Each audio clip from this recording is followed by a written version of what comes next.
Supply Chain Management Technology Summit 2017, day 2 of 3-day conference here organized by Infinity Expo. First of all, I'd just like to introduce myself. My name is Mayur Vamanan. I'm the Director of Consulting for Chainalytics, a global supply chain consulting firm with offices in 4 different continents and based in India out of Bangalore. So it gives me great pleasure to be asked by the Infinity team to actually be the track chair for the Technology Summit, which runs through the duration of the day today. So just some opening remarks. Technology. Technology is powerful in almost any stream of life, right? But the issue really is it can be good powerful as well as bad powerful. And it really depends on the creators and users of that technology. I just want to kind of try to make my point with talking about probably the greatest technological advance of the 20th century, which is arguably the internet, right? So for the first several years and decades, we just marveled at, how great the internet was and what the possibilities were with, people working across the globe and surely making the world a smaller place, and the benefits of the internet. But of late, we're also seeing some what I'd like to call as bad effects of the internet. A couple of instances, right? One, you talk about today, along with kind of 24/7 news coverage of events around the world, news channels trying to kind of make up fake news, just trying to win the ratings game, and along with internet being a platform for increasingly radicalized ideas. So both of these together are actually making the world a more dangerous place, right? So within the context of supply chain, which is kind of the focus of the summit today, it's pretty much the same thing. Supply chain technology implemented right can be very powerful and can be very useful to businesses and gaining efficiency in businesses. At Chainalytics, we partner with the best supply chain technology vendors, many of whom are here today. And we've got an exciting lineup of topics and speakers for you now through to 6 p.m. So I invite you to enjoy these sessions, and thanks. So the first topic for the day, it's digital as a pivotal force in business transformation and untapped potential for supply chain technology in India. I'd like to invite, or first of all, introduce our 3 speakers on this first session. First of all, Parag Risbud. Hope I got that right. He's a strategy consultant at IBM. Parag has specialized in digital strategy and transformation for 13 plus years, specifically around the areas of business benefit assessment, design thinking, digital roadmap, and organization transformation. Right? Parag will be our first speaker, followed by Haresh Panjavani, managing consultant at Capgemini. Haresh has around 13 years of experience as a consultant with a focus on supply chain, digital strategy, and operating model design across manufacturing and service companies in India as well as abroad. And then finally, the third speaker is Ajay Menon. Ajay Menon is a third-generation logistics professional with a postgraduate degree from the UK and has been working in freight forwarding for just over a decade. He's the co-founder of Frate Digital as well, for which he's created a mobile application for the shipping and logistics industry. So welcome to the 3 of you, and we'll start with Parag.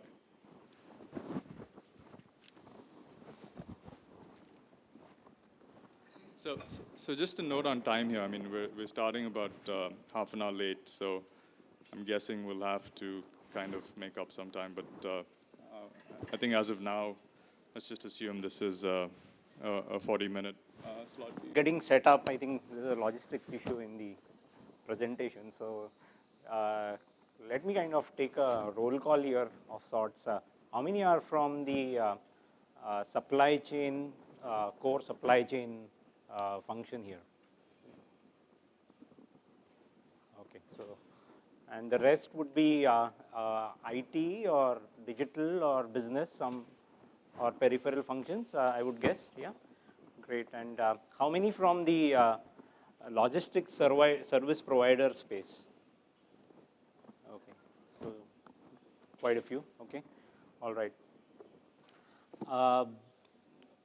I'm just buying time here, right? So give me a couple of minutes.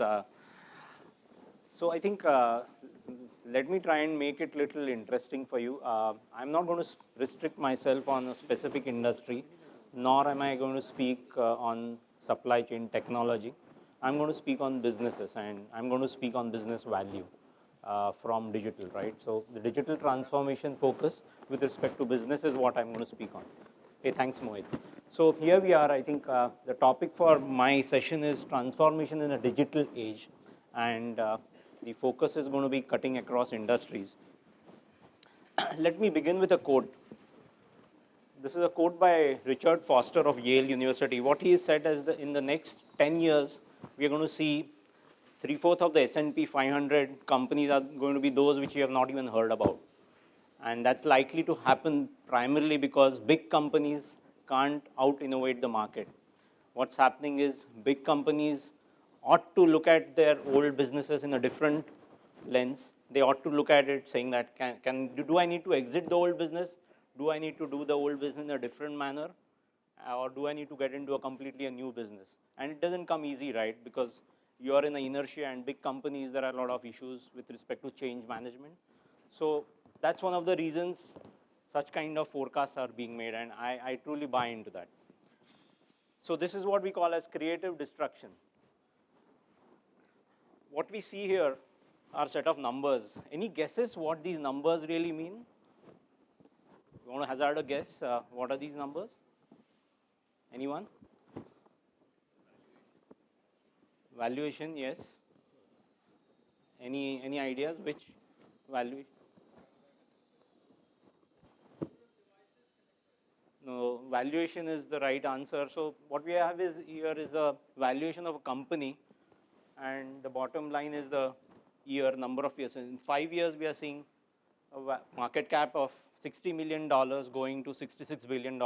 Any guesses which company this could be? So Uber is the company, right? And we have seen this kind of digital disruption, which has created a company which was not even profitable today, but the perceived valuation is like $66 billion, which is much larger than many of the companies in India today. So the point here we are trying to make is one simple focus on how you can kind of add value to a customer, and getting technology embedded in it can change the entire dynamics. And you are seeing a disruption in the entire transportation industry in the world. And this is a completely an asset light, asset zero model. So digital disruption it is, and all that, at the center of all of that, what we see here is customer experiences. These customer experiences are being redefined with new focus. We are talking about new business models being created, new value being created, which we saw in Uber. The second leg is new expertise. We are talking about new capabilities being created, creating a culture of openness, innovation, and collaboration. So we are seeing so many businesses which are purely built on collaboration or crowdsourcing, as they call it, crowdfunding. There's a new ways to work, which we see on shop floors today, smart factory, connected workforces where digitized operations are building efficiency and increasing customer centricity. So if you, for a moment, think about your business and try and see which of these levers may work for you, and try and see which is the customer at the end of your spectrum who is going to be benefited and in what way, you will start getting ideas about it. So that's the way the first ideation starts, right? And all of this, you see in the four corners here, symbiotic. So we are talking about symbiotic relationships between various stakeholders. It's all contextual. So there is a context to it. There is a context in every discussions we are having with respect to the customer. There is a cognitive element to it. So that's a cognitive is the new theme. Everyone is going for a cognitive era today. And it's all orchestrated, right? So Uber is an orchestrated system. So someone is orchestrating the entire game. All stakeholders are coming together, and the beauty is happening. So all this is all about business value creation, and at the bottom of it is a host of new age technologies, which are purely enablers. So at the end of the day, we are talking about business value being created, right from the entire first step, whether it's a back office, to your operations and to your front facing. We're talking about digital for efficiency, where we are talking about cost takeouts. We are talking about improving productivity, transforming supply chains. We are talking about digital for growth, looking at spawning new businesses, trying to increase your existing businesses, engaging with the customer, making digital secure, trying to improve the agility of the IT. This is the digital enablement which is driving all of that. Just imagine for a moment a supply chain of a product, any product, consumer product or industrial product, whichever companies you come from. If we look at operations, we're talking about connected factory. Some of the key metrics which most companies are trying to go after are reducing downtime, trying to improve yield, trying to improve quality, improving procurement decision making.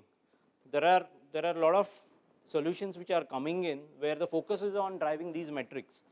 So whether it's a IoT solution which is connecting the entire shop floor with respect to the management and complete to the back end, trying to manage inventory, shop floor movement and outbound, making it a connected workforce so that efficiencies are improved, etc.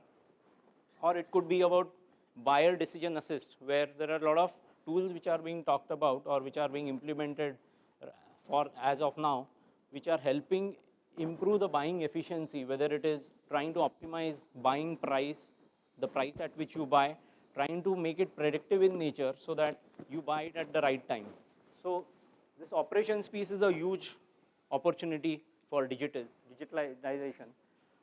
Moving to smart logistics, humongous amount of opportunities, and there are a lot of speakers who are coming there who are going to talk on logistics, asset tracking, route optimization, enhancing productivity. If you look at sales and marketing, customer service, we are talking about digital commerce. So everyone wants to disintermediate the channel and try and sell it online, right? Today we are seeing e-commerce. So everyone wants to start his own portal and maybe even take out Amazon and Flipkart out of the picture. So we're talking about digital commerce, engaging with the customer. In case of service-based companies, service efficiency management. How do you empower a service person who is moving on the field, give him an app, and try and monitor his performance sitting somewhere in some other city, right? Try and monitor his performance, try and give more value to the customer while the field serviceman is inside the customer's house, for example, try and upsell and cross-sell on new sales opportunity. So you are actually empowering the service person to wear a hat of a salesperson. So that is to drive sales effectiveness and increasing new revenues. So there are new revenue models being created. We are talking about moving from a CAPEX model to an OPEX model. Take example of Philips. Philips, you would have heard, has changed the game. A year back or so, they implemented lighting as a service in Schiphol Airport. So today the solutions are being serviced by Philips. Schiphol Airport doesn't own the lighting. They don't own the assets. They just pay for the OPEX, whatever they consume. And in that process, a company like Philips will try and help Schiphol Airport reduce its energy costs. And it's all happening through technology leverage. And all of these are driving at the end of the day, the customer experience. So whether it is CSAT, customer satisfaction, net promoter score, at the end of the day, the focus is on customer and deriving business value out of it. Let me run you through a few business models which are being talked about in digital transformation. At the top is platform-based model. So platforms provide much of the infrastructure for a solution. And take SurveyMonkey, for example. SurveyMonkey is is a very simple tool, right? Any of us can use it. There's a basic thing which you can just deploy your research and get feedback from a host of people in no time. Earlier, you had to recruit a research firm and they had to go to 10 people and ask questions. Now you can do it online. And obviously, there is a premium model. So it's a freemium model. Platform is available. It's deployed. You just leverage that. Connected ecosystems. We're talking about Visa today. Visa is talking about creating an ecosystem where all the devices, whether it's a car, home, a point of sale, everything becomes a point of sale for them. So they're trying to create an ecosystem where Visa can be deployed anywhere on the fly, and you have a transaction closed quickly. Anything as a service. I gave example of Philips earlier. Lighting as a service has become one of the examples, but there are umpteen number of examples where water as a service. Today, we're talking about water being sold as a service. So you'll not end up buying maybe jars and buckets of water, but how much water you consume will get charged to you. And all that can happen by monitoring, and that monitoring can happen through sensors and IoT. Mass customization. So we're talking about Adidas, right? So you can actually customize a shoe, whichever shoes you want. You can put your name on it, and all that is possible through flexible production systems. Experience selling. So Jaguar Land Rover came out with a beautiful virtual experience to anyone who wants to buy a JLR. With that, they are able to reduce the number of cars which need to be stocked in a showroom, right? So I don't want to sit in a car, but I am happy going through their virtual experience. And that experience itself is so good that people end up buying that car. That's the power of virtual. Omni-channel experience. Carrefour, Belgian retail house, they are giving a phenomenal experience in terms of online and offline experience. It's all synced, so you have an omni-channel experience. Collaborative production. You're talking about collaborative production, which starts with the idea that a community of users decides what to produce. And that's how Lego has kind of created a beautiful ecosystem there, where the community is saying that this is how the product should be. And likewise, there is Xiaomi, who started with smartphones, right? There's crowd ideation which is happening. So these are some of the business model, not an exhaustive list. There's a long list which we can talk about. I just want to talk about one example here, which is about a one-click ready mix experience for the contractor. This is a little in a different context.